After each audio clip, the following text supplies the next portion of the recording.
ಇನ್ನು ಕಳೆದ 8 ತಿಂಗಳಿನಿಂದ ಬಂದ್ ಆಗಿದ್ದಂತಹ ರೆಡ್ ಕಾರ್ಪೆಟ್ ಸ್ಟುಡಿಯೋ ಈಗ ಮತ್ತೆ ರಿಓಪನ್ ಆಗ್ತಾ ಇದೆ. ರಿಲಾಂಚ್ ಮಾಡ್ತಾ ಇದ್ದಾರೆ ಪವಿತ್ರ ಗೌಡ ರೇಣುಕಾಸ್ವಾಮಿಯ ಕೊಲೆ ಆರೋಪಿ.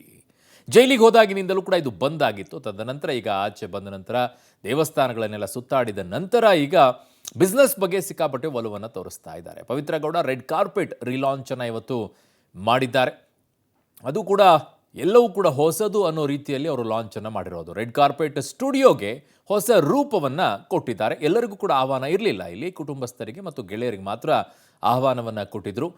ಸಿಂಪಲ್ ಆಗಿನೇ ಅದಕ್ಕೆ ರಿಲಾಂಚ್ ಅನ್ನು ಕೊಟ್ಟಿದ್ದಾರೆ. ಜೊತೆಗೆ ರೆಡ್ ಕಾರ್ಪೆಟ್ಗೆ ಹೊಸ ರಂಗನ್ನು ಕೊಟ್ಟಿದ್ದಾರೆ. ಪವಿತ್ರ ಗೌಡ ಕೂಡ ಮಿಂಚಿಂಗು ಆ ಜಾಗದಲ್ಲಿ ನಿಮ್ಗೆ ಆ ದೃಶ್ಯವನ್ನು ನೋಡಿದಾಗ ಗೊತ್ತಾಗುತ್ತೆ. ಸೊ ಅಲ್ಲಿ ಆಪ್ತರಿಗಷ್ಟೇ ಕಾರ್ಯಕ್ರಮಕ್ಕೆ ಆಹ್ವಾನವನ್ನು ಕೊಟ್ಟಿದ್ರು.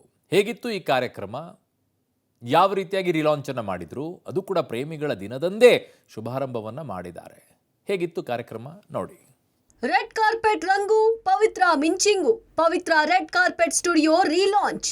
ರೇಣುಕಾಸ್ವಾಮಿ ಕೊಲೆ ಆರೋಪ ಹೊತ್ತು ದರ್ಶನ್ ಆಪ್ತೆ ಪವಿತ್ರ ಗೌಡ ಜೈಲು ಸೇರಿದ ನಂತರ ಅವರ ಕನಸಿನ ಸ್ಟುಡಿಯೋ ರೆಡ್ ಕಾರ್ಪೆಟ್ಗೆ ಬೀಗ ಬಿದ್ದಿತ್ತು.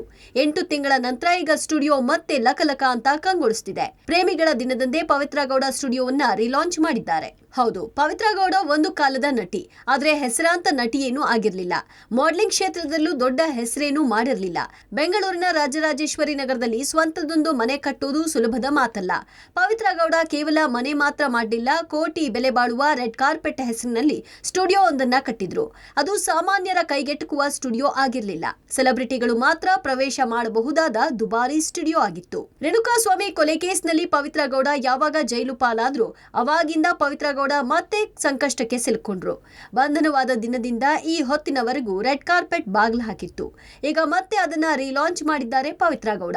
ಅದಕ್ಕಾಗಿ ಹಲವಾರು ನಗರಗಳನ್ನ ಸುತ್ತಿ ಸಾಕಷ್ಟು ದುಬಾರಿ ವಸ್ತುಗಳನ್ನ ಖರೀದಿಸಿದ್ದಾರೆ. ಪ್ರೇಮಿಗಳ ದಿನದಂದೇ ರೆಡ್ ಕಾರ್ಪೆಟ್ ಸ್ಟುಡಿಯೋವನ್ನ ನಾಡಿಗೆ ಅರ್ಪಿಸಿದ್ದಾರೆ. ರೆಡ್ ಕಾರ್ಪೆಟ್ ರೀಲಾಂಚ್ ಆಗಿದ್ದು ತುಂಬ ಖುಷಿ ವಿಚಾರ. ಕಲೆಕ್ಷನ್ಸ್ ಮಾತ್ರ ಅದ್ಭುತವಾಗಿದೆ. ಮೊದಲಿನಕ್ಕಿಂತ ಮತ್ತು ಇವಾಗ ನಾನು ಮತ್ತೆ ಬಂದಿದ್ದು ಒಂದು ಒಳ್ಳೊಳ್ಳೆ ಕಲೆಕ್ಷನ್ಸ್ ಬಂದಿದೆ. ತುಂಬ ಖುಷಿ ಆಯಿತು. ಮನುಷ್ಯ ಅಂದಮೇಲೆ ಏಳು ಬೀಳು ಇದ್ದಿದ್ದೆ. ರೋಲರ್ ಕೋಸ್ಟರ್ ಜರ್ನಿ ಎಲ್ಲರಿಗೂ ಇರುತ್ತೆ, ಒಬ್ಬರಿಗೆ ಅಲ್ಲ, ಎಲ್ಲರದ್ದು ಜೀವನದಲ್ಲಿ ಅದು ಏಳು ಬೀಳು ಸಹಜ. ಸೊ ಅದನ್ನು ಮೆಟ್ಟಿ ಮತ್ತೆ ಮುಂದೆ ಹೋಗೋದನ್ನು ಎಲ್ಲರೂ ಕಲಿಬೇಕು. ಸೊ ಅದನ್ನು ಪವಿತ್ರ ಗೌಡವ್ರು ಮಾಡ್ತಾ ಇದ್ದಾರೆ. ಮತ್ತೆ ರೀಲಾಂಚ್ ಮಾಡಿದ್ದು ಇನ್ನೂ ಖುಷಿ ವಿಚಾರ. ಒಳ್ಳೇದಾಗಲಿ ಅನ್ನೋದು ನನ್ನ. ಸೊ ಹಾಗಾಗಿ ಕಲೆಕ್ಷನ್ಸು ಯಾವುದು ಹೊಸದಾಗಿ ಅಪ್ಡೇಟ್ ಆಗಿದೆ. ಸೊ ನಾವು ನಮ್ಮ ವಾರ್ಡ್ರೋಬ್ಗೆ ಏನು ಎಕ್ಸ್ಟ್ರಾ ಆ್ಯಡ್ ಆನ್ ಮಾಡ್ಕೊಳ್ಬೋದು. ಸೊ ಹಾಗಾಗಿ ಅದು ನೋಡಿದ್ರೆ ತುಂಬ ಕಾಲ ಆಯಿತು. ಈಗ ಲೈಫ್ ಅಂದಮೇಲೆ ಖುಷಿಯಾಗಿರಬೇಕು, ಮುಂದೆ ಹೋಗಬೇಕು, ನಮ್ಮ ಗೋಲ್ಸ್ನ ಅಚೀವ್ ಮಾಡಬೇಕು, ರೀಚ್ ಆಗಬೇಕಲ್ವ. ನಂಗೆ ಇಷ್ಟ ಆಯಿತು. ಸೊ ಬೇಕಂತ ಅನ್ನಿಸಿದಾಗ ಬಂದು ಪರ್ಚೇಸ್ ಮಾಡ್ಕೊಂಡು ಹೋಗಿ. ಸ್ಯಾರೀಸ್ ಅಪ್ಡೇಟ್ಸ್ ಮಾಡಿದ್ದಾರೆ, ಇವಾಗ ಅಪ್ಡೇಟ್ ಮಾಡಿದ್ದಾರೆ. ಪ್ರೇಮಿಗಳ ದಿನದಂದು ತನ್ನನ್ನ ಪ್ರೀತಿಸುವವರಿಗೆ ರೆಡ್ ಕಾರ್ಪೆಟ್ ಸ್ಟುಡಿಯೋದ ಸಂಭ್ರಮವನ್ನ ಹಂಚಿದ್ದಾರೆ ಪವಿತ್ರ ಗೌಡ. ಹೊಸದೊಂದು ಸಂದೇಶವನ್ನ ಈ ಮೂಲಕ ರವಾನಿಸಿದ್ದಾರೆ. ಹಾಗಂತ ಈ ಹೋರಾಟ ಸುಲಭವಾದುದ್ದೇನಲ್ಲ. ಒಂದು ಕಡೆ ರೇಣುಕಾಸ್ವಾಮಿ ಕೊಲೆ ಕೇಸ್ ಕುರಿತಾದ ಹೋರಾಟ, ಮತ್ತೊಂದು ಕಡೆ ಬದುಕನ್ನ ಮುನ್ನಡೆಸೋ ಹೋರಾಟ. ಈ ಎರಡರಲ್ಲೂ ಗೆಲುವು ಸಾಧಿಸೋ ಹಠ ಪವಿತ್ರ ಗೌಡರದ್ದು. ಪ್ರೇಮಿಗಳ ದಿನದಂದು ಹೊಸ ಕನಸಿನ ಬೆನ್ನತ್ತಿ ಹೊರಟಿರೋ ಪವಿತ್ರ ಗೌಡಗೆ ಒಳ್ಳೇದಾಗ್ಲಿ ಅನ್ನೋದು ಅವರ ಆಪ್ತರ ಹಾರೈಕೆ. Bureau report, public TV.